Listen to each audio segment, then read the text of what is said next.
How you doing, YouTube? Today we're back with a brand new video. Today's video, we're going to be finishing this big ceiling. So this is part 3 of removing and replacing this old Georgian era ceiling. And yeah, this was extremely hard work. With the rest of the ceiling, it was an absolute nightmare. Boarding it was hard. I actually ended up getting somebody in, a labourer in, to actually give me a hand. The reason I done this was because there was no way I had been able to skim this whole ceiling without some help.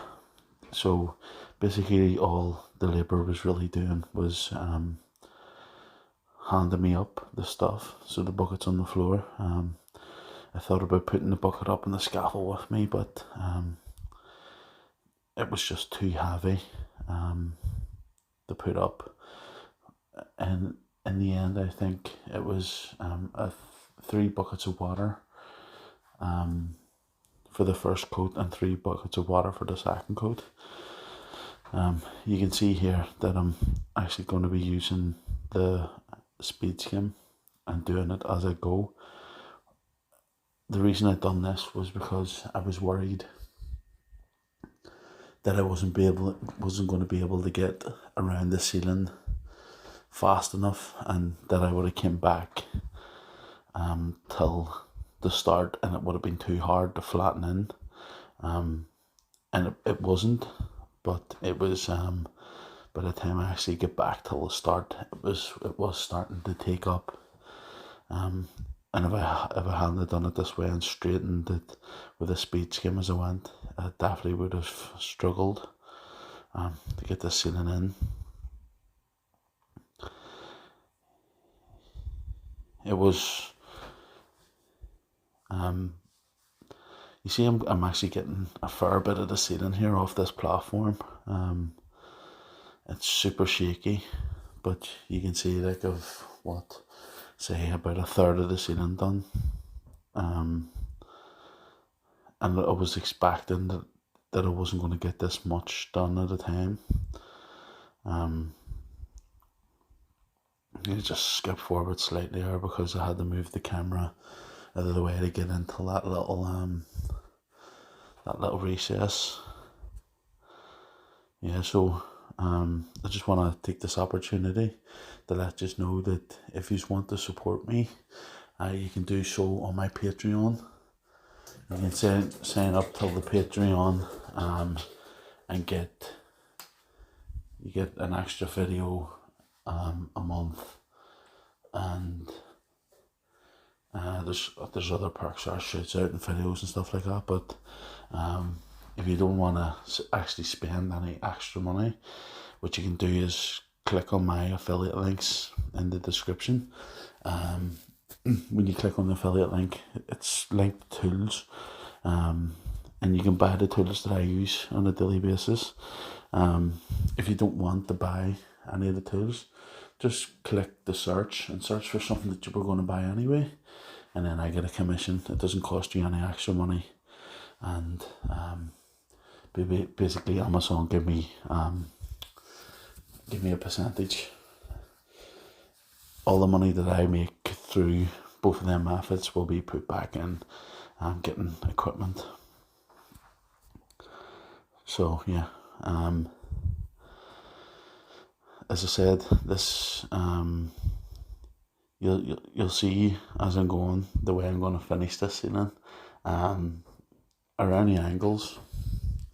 So we've cut the cornicing out, and almost all of it was cut perfectly. So you have basically a flat edge.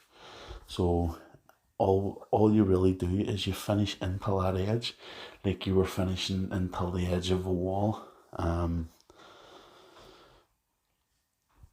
You put your trowel in tight, and you fill any wee gaps and holes, and you'll see as we go we just finish it like any other wall, or any other ceiling.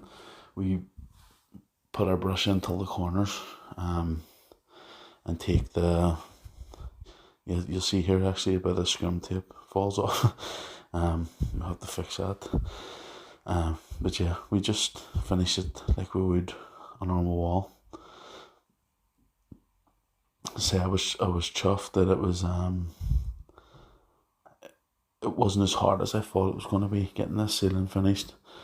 And especially with the labour, like it was well worth it. There was actually a few other bits that we had to do. We got told the job at I think it was around 9, and the ceiling wasn't finished till I think it was close to 2, and then we had another couple of bits in another room, and like I said in the last video, that I'd knocked my plasterboard prop, had fallen and knocked the light off the wall. It had pulled the conduit out of the wall, so we had to repair that as well. I think probably the hardest part was not being able to walk the ceiling. You have to put a lot more effort and pay a lot more attention till finishing the ceiling when you can't walk it, because you obviously have big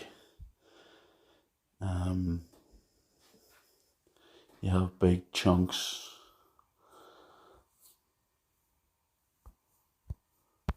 You have lumps and bumps, and you're not getting to just walk straight across the ceiling and take them all out.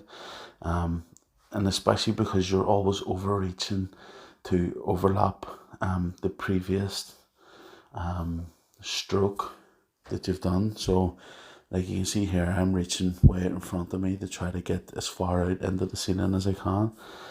And when I'm troweling up, I'm doing the same thing. I'm trying to get it as far out as possible. And then when I move the scaffold to the middle, I do the same thing, stretch out as far as I can to try to cover the joint. Where if I was walking the ceiling, I just sort of lock my arm in front of me and walk straight through, and it gives me a nice straight flat line the whole way through. You can see that we're now on the second coating the ceiling. By the time we had got round, the very start was ready for its second coat. We actually didn't have to wait at all. And luckily enough, the second coat sits really well. When I get back to it, it's still soft enough to work, which was lucky. By the time I had got till the end, it had started to take up and was a bit of a struggle to get in, but I did eventually. I've actually shot a day in the life video. So next week I'm away on holiday. So I'm filming this the night before it's put up. So I'm away on holiday next week, and this week I have filmed enough videos to get me till after my holiday, because I obviously don't want to miss any videos. We've been going sort of strong with the 2 a week now for about a month, and I like sort of the rate that we're putting them out. I can sort of film them, edit them and get them up, and there's enough space between the 2 days to get them out okay. But I've shot a day in the life already. It's going to be one of the videos that you'll get. I've shot plasterboard and skimming just a regular ceiling, just a regular height ceiling, so I've just done that off a hop up. And then tomorrow I'm hopefully going to shoot probably how to skim a room, or bond in a room or something like that there. I'm not 100% sure, but that's going to be the next 3 videos to come out, and that's going to take me till after my holiday.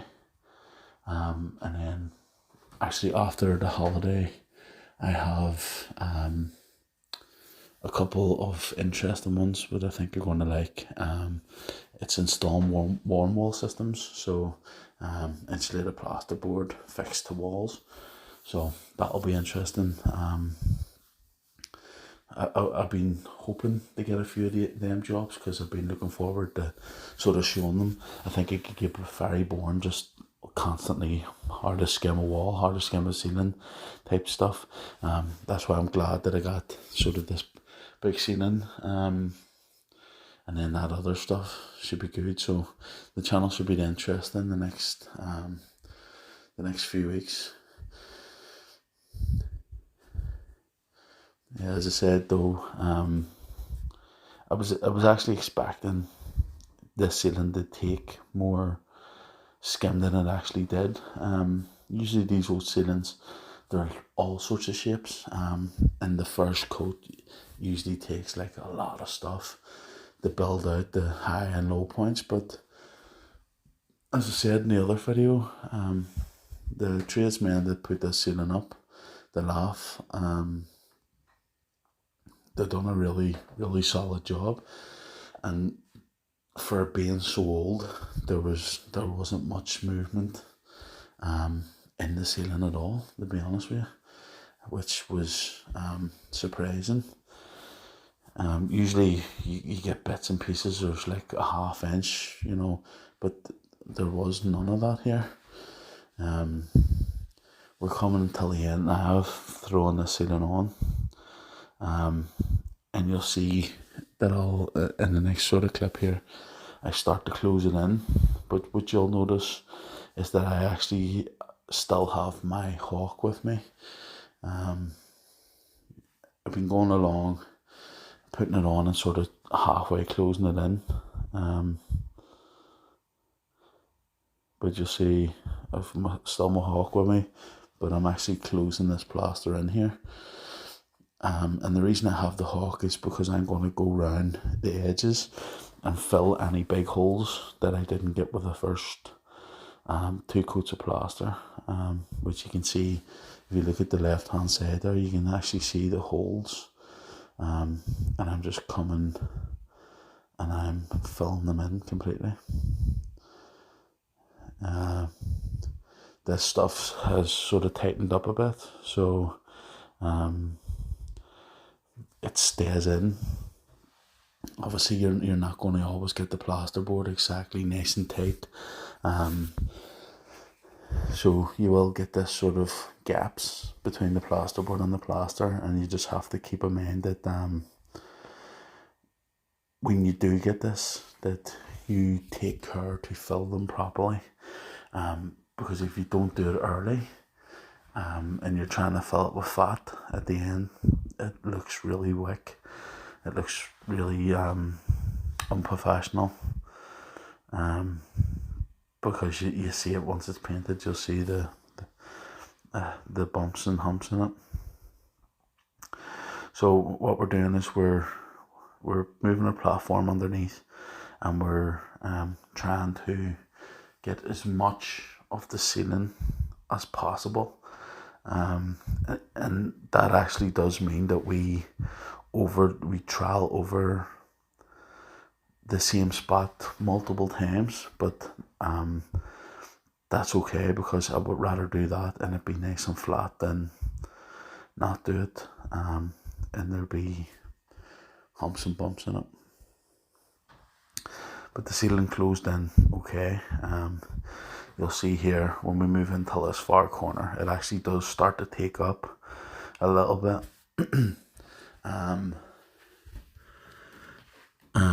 And I do end up spending a bit more time trying to get the angles right.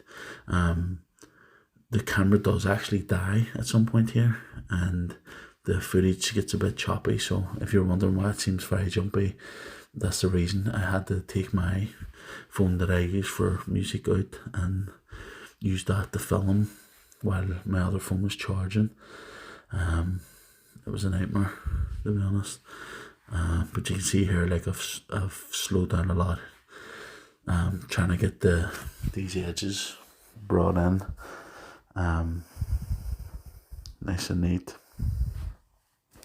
And the gentleman that we'd done the job for, he was surprised that we got it done so fast. Number one, but he was really happy with how it actually turned out in the end. Obviously it looked different, but you couldn't really tell that the ceiling had been took down. The cornicing was pretty much all intact. There was none of it came. There was a slight crack, I think, but I'm 90% sure that it was already there. You can see also when I turn side on, you can see the big white patch on my face.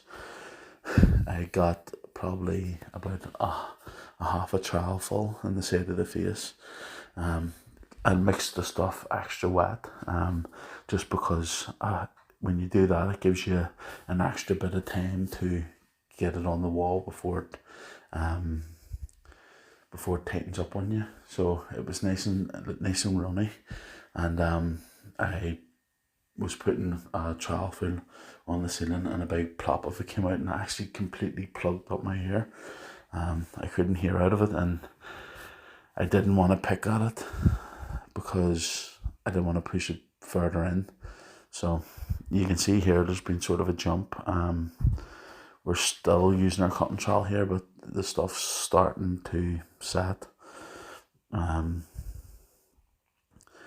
And this is at the point where it sort of started to go a bit, not pear-shaped, but the struggle begun, basically. It's basically satin, and we're just about finished with our cutting trowel, which isn't ideal. Like, you would want to be ideally cutting this plaster while it's still soft. Now, don't get me wrong, there's probably bits of this